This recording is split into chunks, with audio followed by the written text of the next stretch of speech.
La evolución de la grabación del sonido tardó más de 100 años en lograr registrar lo que podemos escuchar hoy en un teléfono celular, en un móvil, en la computadora, en YouTube, todo eso. Pero fue un largo camino, un largo desarrollo, y les voy a contar un poquito todo eso cómo fue. Lo que hoy damos por sentado que podemos escuchar en cualquier computadora, un móvil, un CD, o los vinilos que han vuelto ahora de vuelta a estar de moda, incluso los cassettes que están poniéndose de moda, arranca sobre finales de 1800 y Edison es el primero que logra comercialmente un éxito cuando hace su primera grabación sobre un sistema que usaba un cilindro forrado con estaño, donde una aguja de metal grababa la vibración que producía una membrana que seguía las vibraciones de la voz humana que el aire producía sobre la membrana. Entonces, al hablar, él cantó una canción que era Mary's Little Lamb, creo, una cosa por el estilo, la membrana vibraba y eso hacía que la aguja siguiera la vibración del sonido y grabara en esa pequeña chapa de estaño. Eso llevó a que se desarrollaran los primeros cilindros de cera originalmente, pero después hubo que inventar la forma de copiarlo. O sea, fue todo un desarrollo que tardó unos años. Acuérdense que en esa época nosotros teníamos todo mecánico, no existía la electrónica, no existían las válvulas, todavía no se había desarrollado. Lo más moderno que teníamos era la telefonía, que recién era casi una novedad, el telégrafo, el teléfono. Los primeros cilindros se grababan con una orquesta y el cantante a viva voz sobre una bocina, sobre varias bocinas que hacían los máster que después se iban a usar para copiar. Eso fue la prehistoria de la grabación de sonido. Más adelante, Berliner, que era un alemán que vivía en Estados Unidos, desarrolla el disco, que nosotros lo conocemos como el disco de pasta, grabado en 78 revoluciones, que al principio era medio relativo. O sea, 78 eran 76, 80, no había una precisión exacta en todo eso. No era exactamente igual que este, pero era parecido. Estaban grabados de un solo lado, eran más pesados. Luego se desarrolló un material un poquito más delgado, grabado de los dos lados. Pathé inventó otro sistema que era parecido, pero la grabación, en vez de ser lateral, donde la aguja se movía lado a lado, era vertical y usaba unas púas de zafiro contra esto, que eran directamente una púa de acero la que reproducía, que inclusive el disco se lo come, porque piensan que uno esto es frágil, pero el acero se lo morfaba a los discos. Entonces empieza a desarrollarse la tecnología. El primer salto es con la grabación eléctrica, cuando empiezan a aparecer las primeras válvulas, que serían los transistores, la primera electrónica. Entonces empieza a haber amplificación. Eso permite que hubiera micrófonos, que la gente no tuviera que estar a los gritos, y eso también es lo que ha modificado. Uno se acuerda mucho de escuchar a Al Jolson, los primeros cantores de jazz de los años 20 que han sido exitosos en el vodevil, inclusive muchos cantantes muy buenos, que se escuchaba una voz muy proyectada, porque era la única forma de que se registrara eso en la bocina de grabación, porque la grabación y la reproducción era totalmente acústica, mecánica, digamos. No había amplificación, no había ningún proceso que transcribiera un formato al otro. Ya con la grabación eléctrica, el disco de 78, que acordamos que era de 10 pulgadas, hicieron unos que eran de 12, que grababan un poquito más, pero claro, había muchas áreas de ópera y muchas canciones que no se podían registrar en este tipo de formatos, porque duraban muy poco. Entonces RCA y varias otras empresas empiezan a desarrollar sistemas de grabación de más duración. Ahí es donde se desarrolla primero el simple de 45, que es el famoso que conocemos, el pequeño, que nos permite en un formato mucho más chico y grabado a 45 revoluciones, que era bastante menos que las 78 habituales, usar un microsurco. O sea, un surco mucho más pequeño, la púa ya es más liviana, es una púa de diamante o de zafiro, que puede seguir ese surco más pequeño. Entonces nos permitía grabar menos, en menos superficie, con un material de mucha más calidad e irrompible. De la misma manera empiezan a competir el disco de 33, que era el álbum. Los primeros álbumes venían en 10 pulgadas, precisamente porque era el formato del disco de pasta. Entonces en estos discos cabían 4 canciones más o menos por lado, y el formato era muy parecido, pero sí usaba el microsurco. Entonces cada compañía optaba por su formato, o el long play, que tenía lo que sería un álbum completo en 33, o el 45. Y fue la primera realmente batalla de velocidades de los discos, donde compitió en un momento el 78 como simple, 45 como simple, y el álbum que era el de 33. Estos ya dos en microsurco.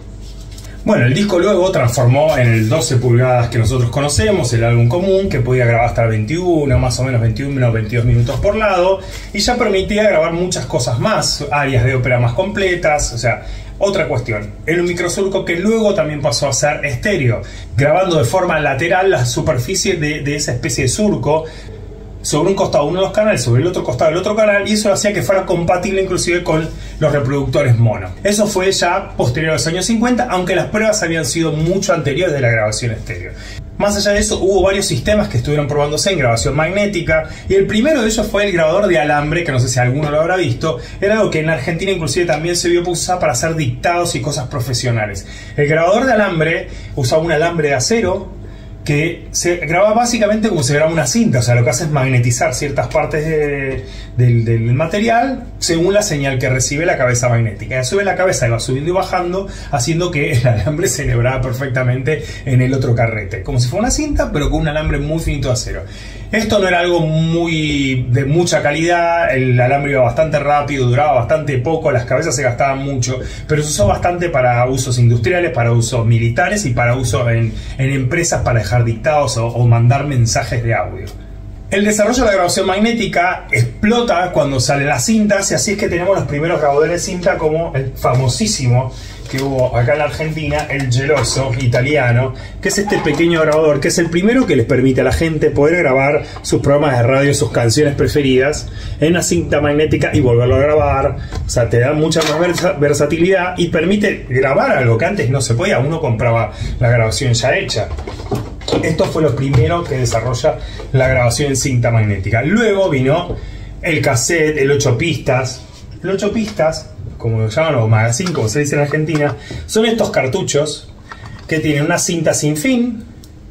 Está hecho en un loop, una cinta sin fin. Te permite grabar 8 pistas separadas en la misma cinta, usando 4 pistas estéreo generalmente, aunque hay algunos magazines que usaban cuadrafónico, entonces usaban 2 pistas cuadrafónicas. Pero esto fue un éxito en los coches, porque era muy práctico de llevar. Y luego apareció el cassette, el famoso compact cassette, que es este casetito que nosotros llevamos casi todos a conocer, que era mucho más chico y la cinta más delgada, tenía 2 pistas estéreo por lado, o sea, en total tiene 4 pistas que se usan 2 y 2. El cassette al principio se usó para máquinas de dictado, periodismo, reportajes, cosas de mucha calidad. A medida que la formulación de la cinta fue mejorando, se empezó a darle un uso un poquito más profesional, y es como por eso llegó a ser masivo y usarse para grabaciones comerciales. Algo que fue muy importante en la grabación de sonido en cinta fue Dolby. Dolby, que nosotros lo tenemos asociado a Dolby Digital, Dolby Pro Logic, Stereo, los sistemas de sonido del cine. Lo primero que hizo importante fue la supresión de sonido para la grabación en cintas. Los máster en cinta tenían siempre un sonido base de fondo, que lo vamos a notar en algunos CDs de algunas viejas grabaciones de jazz, por ejemplo, que estaban masterizados en cinta, porque la formulación todavía no era tan buena de la cinta, pero además siempre hay un soplido inherente. Entonces lo que hacía Dolby, o el sistema Dolby, era comprimir el rango dinámico de las frecuencias altas y volverlo a expandir en la reproducción. Eso lo que hace es los niveles bajos de sonido y los altos los aplasto para que entren en un rango mucho más chico, estén muy arriba del soplido base de la cinta, y luego al extenderlo de vuelta eso vuelve a la normalidad y no me molesta el soplido. Eso es básicamente a grandes rasgos lo que hizo. Y eso se aplicó mucho en los cassettes. Han venido en cassette inclusive con Dolby B y Dolby C, que era un muy buen sistema de compresión. Y eso hizo que la calidad de la cinta, ya que era mejor, tuviera mucho menos soplido de fondo y mucho más rango en la grabación. De todas maneras, en la Argentina llevaban poco casi con Dolby B o con Dolby C, y los que decían Dolby, la verdad que la grabación era bastante lamentable, pero por eso uno ponía el Dolby y sentía que mataba los agudos directamente, pero es porque la grabación un poquito deficiente. En algunos casos bien grabados se nota mucho la diferencia. En los 70 nosotros tenemos la competencia del disco long play, del cassette, del 8 pistas o magazine, y todos esos convivieron mucho tiempo, teniendo diferentes usos, diferente practicidad. La gente del hi-fi se tiró siempre más cerca del vinilo que del cassette y que del 8 pistas. La gran ruptura pasa sobre fines de los 70, cuando se empieza a desarrollar el sistema de CD o el compact disc. El compact disc es algo que ya se estaba pensando hacía mucho tiempo, pero el problema es cómo llevarlo efectivamente a cabo, porque necesita un manejo de información que para esa época era muy alto. Los datos que maneja el CD son los 16 bits que usa por canal de audio digitalizados en PC, o sea, sin compresión, y además una data que es para recuperar si hay un error. Entonces el disco no solo que se lee como enlace, sino que el sistema electrónico corrige los defectos que pueda tener electrónicamente. Entonces, en general, si el equipo es bueno, un CD se lee siempre exactamente igual que como esté su grabación original, a menos que esté lo suficientemente dañado como para que no se pueda reproducir. Pero si no, los errores se corrigen solo en el mismo equipo. Pero la cantidad de data o de información digital que necesitaba manejar era difícil en esa época. Entonces ya a principios de los 80, cuando se logra generar procesadores que pudieran manejarlo, sale el CD y termina siendo una revolución porque la grabación es 100% digital en el disco. Que eso es algo que hay que tener muy en cuenta ahora cuando vamos a hablar de qué es mejor un formato u otro. Además del CD, los otros formatos que aparecieron en poco tiempo fue el minidisc, pero el minidisc es un formato digital que inclusive hubo después reproductores que podían grabar los minidisc, pero sí tiene compresión. Usa un sistema que se llama AAC, que es de Sony, que es un sistema de compresión. Entonces sí, el minidisc tiene pérdida. El CD no tiene pérdida en la grabación, es una grabación digital punto por punto. O sea, lo que se grabó en el disco se reproduce. No hay una compresión de los datos y una descompresión para reproducirlo. Otros formatos digitales de la época fue el DAT, que se usó mucho en la industria generalmente de audio para hacer grabaciones profesionales, y el DAT tampoco tenía compresión. Y después tenemos al DCC. El DCC es el Digital Compact Cassette, que el chiste era que era compatible con el cassette común, además de grabarlo de forma digital. Ambos sistemas usan una cabeza grabadora que es parecida a una videocasetera, entonces por eso es que logran meter más información digital sobre una cinta, porque el cassette de DAT es muchísimo más chico que esto, y la verdad que la calidad que tiene es impecable, o sea, muy buena calidad en un formato digital. Pero ambos son formatos que no tuvieron éxito comercial, sino que el DAT más que nada se usó para sistemas profesionales de grabación, se usaba para publicidad, para grabar audio en vivo, para un montón de esas cosas. Digital Compact Cassette, DCC, sí hubo algunas cassettes originales grabados en ese formato, pero muy pocos. No es algo que se hizo realmente exitoso. Les voy a contar un poquito cómo se graba cada uno de estos formatos para entender cuáles son las ventajas y desventajas que tiene cada uno. El vinilo, como sabemos, es un surco que está modulado y está grabado con una cabeza de corte sobre un máster que está directamente alimentada esa cabeza por la señal a través de un amplificador de nuestro máster que ya está mezclado y todo. Eso hace que se corte el máster y de ahí se hacen los estampados para hacer las copias. En el caso del CD, lo que se hace es hacer una grabación digital.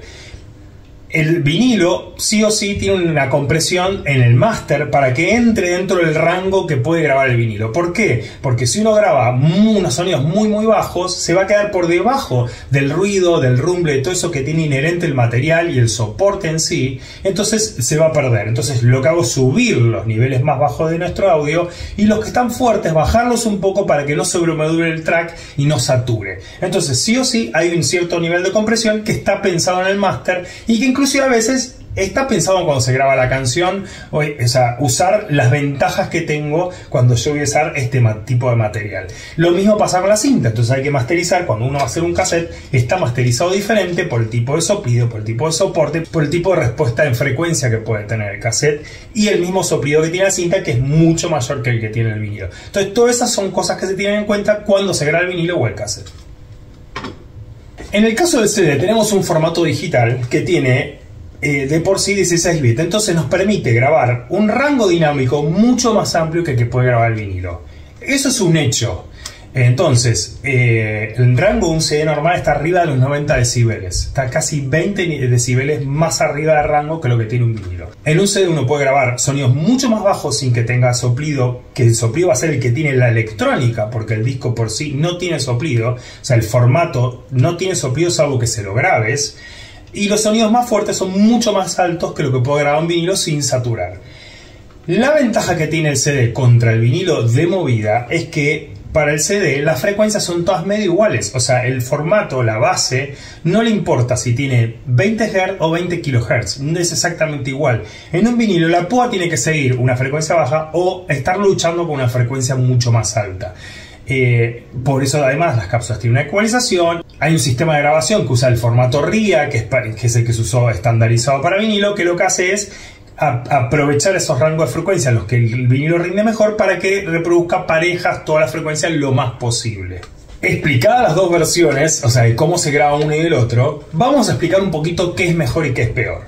Si vamos a hablar de soporte y de reproducción, el CD es ampliamente superior. Pero no porque lo digo yo, sino porque lo dice la matemática, la ciencia y un osciloscopio. O sea, la grabación en un CD tiene la ventaja de que no tiene problemas de respuesta en frecuencia, la respuesta de frecuencia es plana durante todo el rango de frecuencias audibles, tiene un rango dinámico mucho más amplio y no tengo problemas de defectos de ningún tipo. O sea, la suciedad, pasarlo 100 veces no altera el contenido que está grabado en el disco. En el vinilo tenemos una compresión en el disco y la cuestión mecánica inherente al surco, de la grabación y incluso la reproducción, que va a depender de la púa, de un montón de cuestiones que son ajenas al material incluso en sí. Una pelucita, suciedad acumulada, etcétera, etcétera. Entonces, como formato, lamento decirle al que le guste el vinilo que el CD es infinitamente superior en muchas cosas. I'm sorry for you, querida. Ahora vamos a la segunda parte. Hay muchos que dicen, y es verdad, y yo lo he comprobado, porque yo soy una persona que colecciona vinilos, o sea, tengo una gran cantidad de vinilos y me encantan y estoy feliz.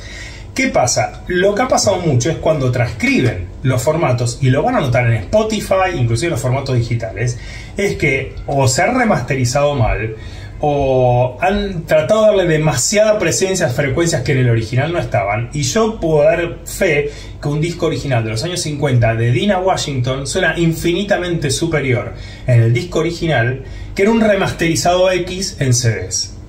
Ahora, tengo algunos de Verve, por ejemplo, de Ella Fitzgerald, que el CD la verdad suena súper bien. Después tiene que ver en gustos, pero creo que hay mucho problema con el masterizado y mucho problema con el concepto original de la grabación, donde por ejemplo un disco de Fleetwood Mac estuvo pensado para grabar una cinta que pasó un vinilo y que se iba a escuchar de X forma los instrumentos, y cuando lo pasan al CD hacen un desastre en el camino. Entonces yo creo que el problema está en ese momento. Y luego hay discos como CDs que están pasados, grabados analógicamente, masterizados analógicamente, y lo único que hace es pasar al digital en el último momento. Entonces es una grabación analógica que fue digitalizado en último momento. Entonces yo creo que hay un poco de todo.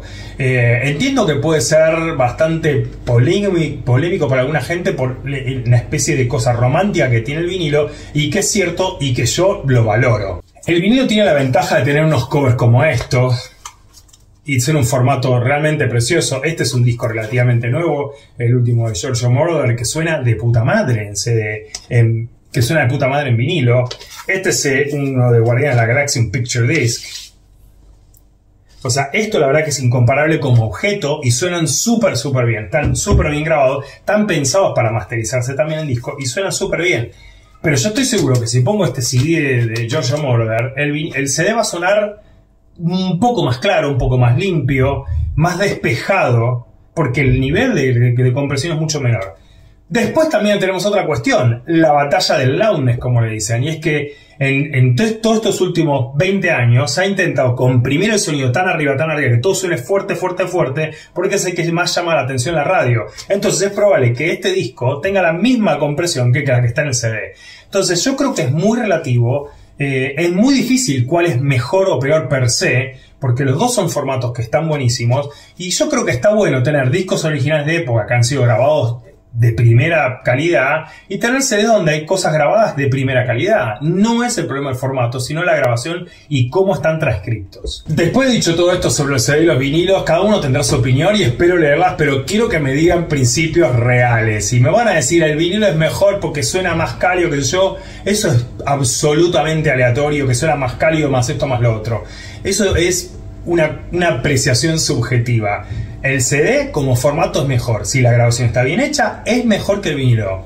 No hay con qué darle. Ahora, si está mal hecho el CD, está mal transcrito, es una mierda. Y con eso vamos a los formatos digitales que hay hoy en día. MP3, salvo que sea de muy alta calidad, perdemos muchísima información, y la gran mayoría de las veces la señal de los dos canales está usada en común para una información y después resuelto la data diferente de los otros canales. Eso pasa, por ejemplo, están grabados 128 kilobits. Un desastre. Spotify, la mayoría de las señales, yo lo he escuchado en un montón de cosas, pierden muchísima calidad, y además los archivos originales donde están basados son pésimos. O sea, la gran mayoría de los formatos estos que están dando vueltas son bastante malos, pero son prácticos. Entonces es un poco y un poco. Después tenemos también el FLAC, que es un formato sin compresión, que es muy bueno. Ahí donde vamos a tener realmente un digital que tiene todo lo que tiene que tener. Y después hay Blu-ray de audio ahora que tiene multipistas, hay un montón de formatos digitales, algunos son buenos y la mayoría son bastante malos. En calidad de conclusión medio rara, yo creo que es algo muy personal, hay que aprender a disfrutar de todos los formatos, cada uno tiene su propio encanto. A mí el que menos me gusta en general es el cassette, porque la verdad que tiene una calidad bastante mediocre en general y los otros lo superan, entonces no tiene mucho sentido. Es como si tengo el DVD, ¿para qué quiero el VHS? Ahora, si te encanta como formato, es genial, o sea, es algo muy personal. No hay con qué darle a un buen cover de un vinilo, ya lo vimos, o sea, entonces digo, está buenísimo como objeto coleccionable y no es reprochable, y yo escucho vinilos todo el tiempo. Ahora, me encanta escuchar un CD que está para algunas cosas mucho más limpio de sonido. Me parece que cada cosa tiene su personalidad. Hoy lo que es grabación de sonido, o sea, no por la grabación en sí, sino por la calidad de la música, por la forma de grabarlo, que se ha comprimido todo muchísimo arriba, con esta manía de destacarse en el audio, en las transmisiones, que ha estropeado mucho esos detalles que nosotros escuchábamos en los discos de los 80, de los 70, inclusive de los 60 y de los 50. Donde uno escucha un disco de 50 y tiene una calidad que no se la espera de algo tan viejo, pero están grabados de excelente. Entonces creo que cada uno tiene su calidad. A mí, por ejemplo, me encantan los 8 pistas y de hecho tengo un grabador y si escuchan la grabación que saca, yo no pensé que tenía esta calidad y la verdad es que sí. Creo que con estas últimas épocas de YouTube, de TikTok y todo eso se ha empeorado muchísimo. Así que bueno, espero los comentarios, pórtense bien, no sean maleducados.